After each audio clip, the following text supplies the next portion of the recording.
کو ہم اگنور کر دیتے ہیں۔ شرعی حیثیت سے جس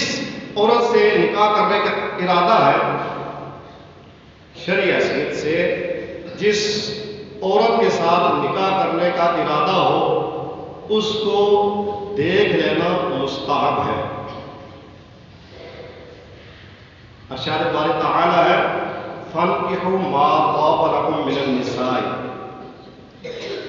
جس عورت کو تم پسند کرتے ہو، نکاح کرنا چاہتے ہو، جو تمہیں خوش آئے، مثنیٰ و ثلاث و رباع، دو دو تین تین چار چار سے نکاح کرنا چاہو۔ اس آیت کے اندر اللہ رب العزت نے فرمایا فَانْكِحُوا مَا طَابَ لَكُم مِّنَ النِّسَاءِ، ان سے نکاح کرو جو تمہیں پسند آئے۔ اب پسند اور ناپسند اسی وقت آئے گی جب دیکھیں گے، تو اس آیت سے یہ استدلال کیا جا سکتا ہے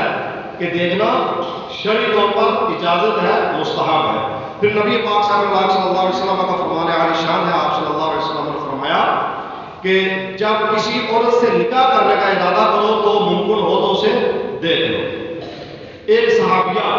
نبی پاک صلی اللہ علیہ وسلم کی خدمت میں حاضر ہوتی ہیں، عرض کرتی ہے یا رسول اللہ صلی اللہ علیہ وسلم فداک ابی و امی،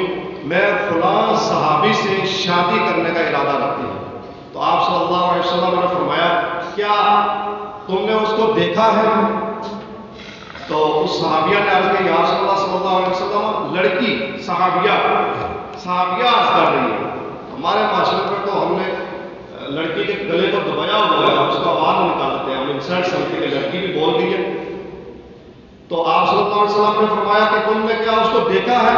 تو اس صحابیہ نے عرض کیا یا رسول اللہ میں نے نہیں دیکھا ہے۔ راوی روایت کرنے والے بیان کرتے ہیں کہ وہ صحابی جن کے بارے میں اس صحابیہ نے نکاح کرنے کے حوالے سے اپنا اظہار کیا، وہ صحابی جو تھے وہ نابینا تھے،